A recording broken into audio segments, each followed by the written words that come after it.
Oke, Assalamualaikum warahmatullahi wabarakatuh. Waalaikumsalam warahmatullahi wabarakatuh. Perkenalkan, saya Rastia Wiyandrini. Jadi di sini saya akan mempresentasikan hasil dari praktikum teknologi fiber optik yang sudah dilakukan kemarin. Oke, jadi kita langsung aja masuk ke apa itu FTTH.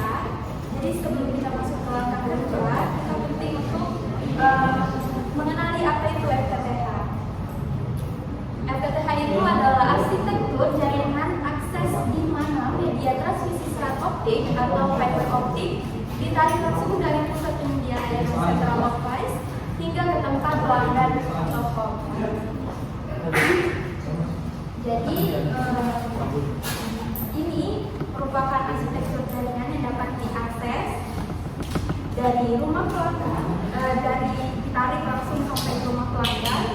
Jadi ini juga adalah salah satu standar yang digunakan hampir semua provider internet saat ini karena menawarkan keunggulan yang tidak tertandingi oleh kabel lembaga. Kemudian, nah di sini ada diagram arsitektur FTTH. Di bagian atas terdapat upstream yang menunjukkan aliran data dari pelanggan menuju internet. Di central provider terdapat OLP. OLP sebagai pusat kontrol seluruh jaringan. Kemudian sinyal didistribusikan ke ODC. Yang berfungsi sebagai hub distribusi di area lokal. Lalu ODC ini yang melakukan splitting atau pembagian sinyal ke banyak pelanggan. Kemudian di sisi paling bawah itu ada OMT. Ini saya kayak di rumah pelanggan itu. Kemudian pada OMT ini kita melakukan konfigurasi seperti yang telah diperhatikan, termasuk setting SSID sesuai NPM, lalu IP LAN dan parameter jaringan lainnya.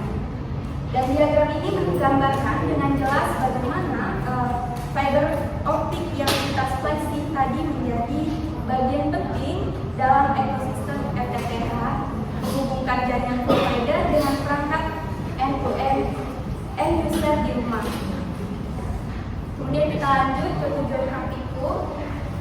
Jadi di sini ada 4 tujuan utama dari praktikum ini. Yang pertama tentu saja kita memahami dan mempraktikkan cara menyambung atau splicing kabel drop cord ke kabel pad cord. Nah, yang kedua, agar saya mampu mengoperasikan alat-alat khusus fiber optic seperti fusion splicer dan optical power meter itu. Dan yang ketiga, melakukan evaluasi kualitas sambungan dengan mengukur redaman atau lossnya. Dan yang keempat, mengimplementasikan hasil sambungan tersebut ke dalam jaringan nyata melalui konfigurasi router JTE.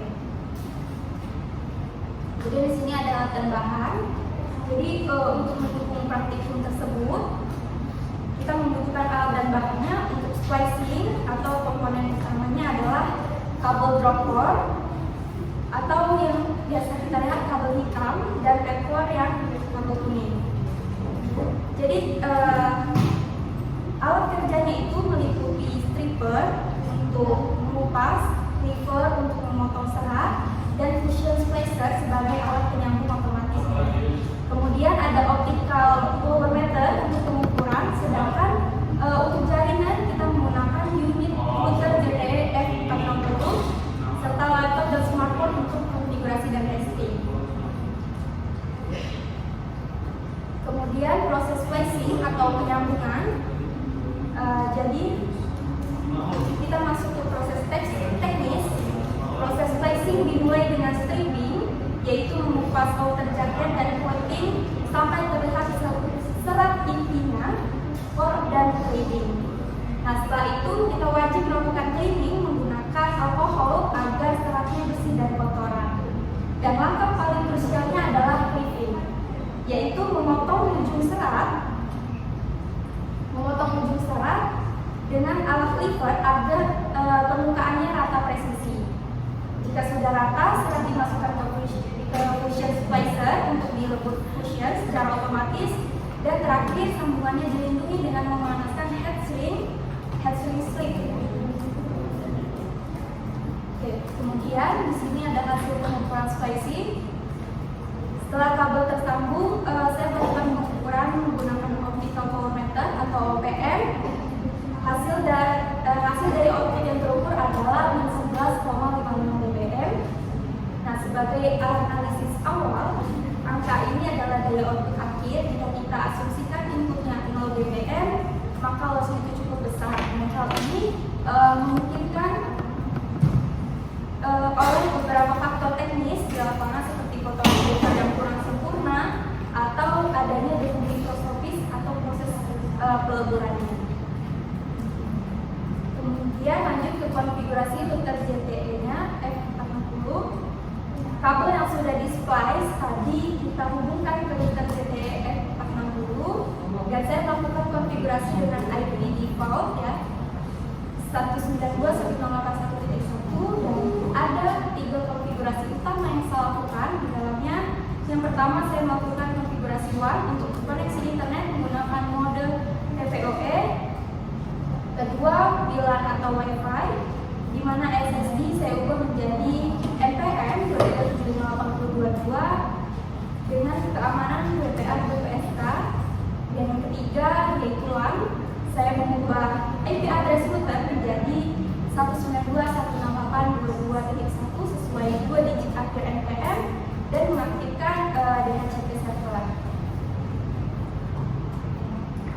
Dan hasil pengujian jaringan berikut ini adalah bukti konfigurasinya, bisa dilihat pada gambar. Router itu berhasil diakses kembali menggunakan IP address dengan NPM 192.168.22.1 tadi. Kemudian untuk WiFi dengan nama NPM saya berhasil muncul di smartphone dan perangkatnya mendapatkan IP address secara otomatis dari router. Kemudian analisis dan pembahasannya. Jadi secara teori, sambungan fusion splice yang ideal memiliki redaman yang sangat kecil, sekitar 0,1 sampai 0,3 dB.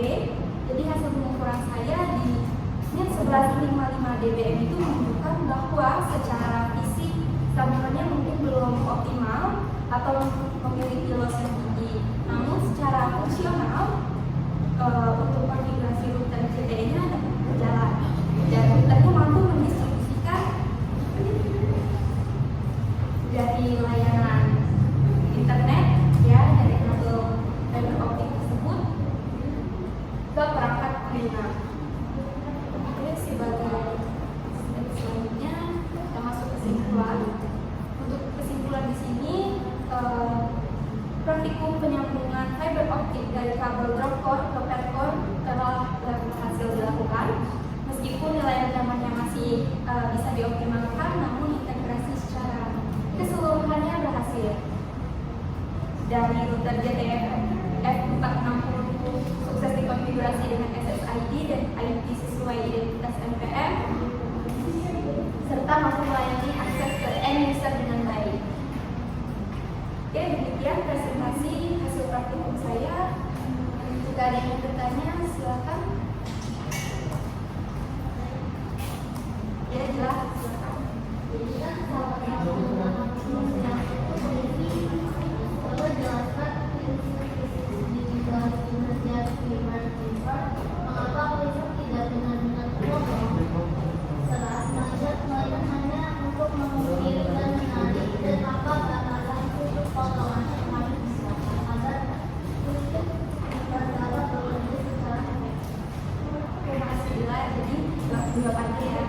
Jadi prinsip kerja fiber cleaver itu adalah end break ya, atau mungkin dan mematahkan, bukan memotong seperti ini. Jadi yang pertama ada splitting atau pisau cleaver, biasanya itu terbuat dari vakum itu, jadi dia hanya kayak membuat goresan field, kemudian ada breathing. Yang kedua, field itu memberikan tekanan tarik tension yang merata pada serat. Karena adanya stress point dari goresan, serat akan patah secara terkontrol mengikuti bidang crack tersebut.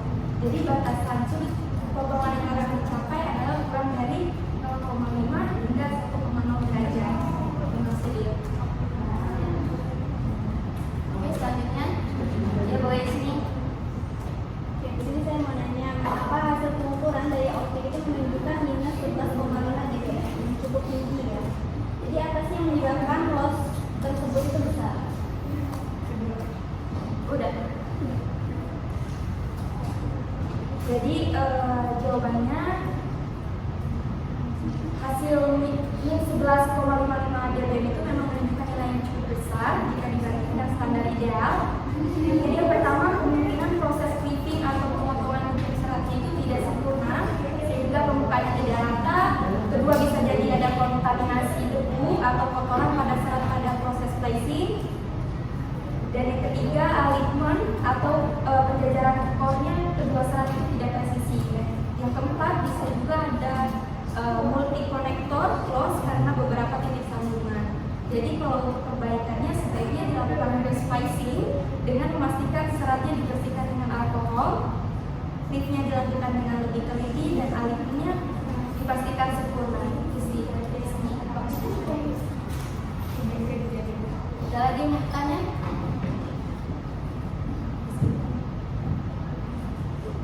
Ya, ceritanya ya Kak.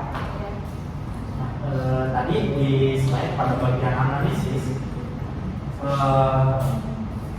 Anda menyebutkan perbedaan antar satuan BBM dan dB.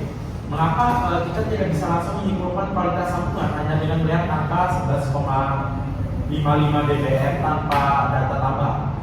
Data apa yang harus dimiliki untuk mengubah nilai tersebut menjadi nilai redaman dB yang akurat? Oke, terima kasih pertanyaannya.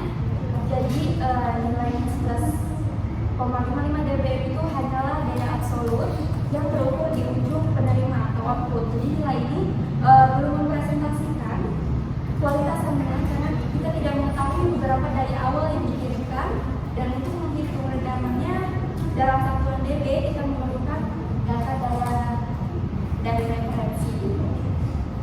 Sudah? Cukup sekian presentasi dari saya. Saya akhiri. Wassalamualaikum warahmatullahi wabarakatuh. Waalaikumsalam.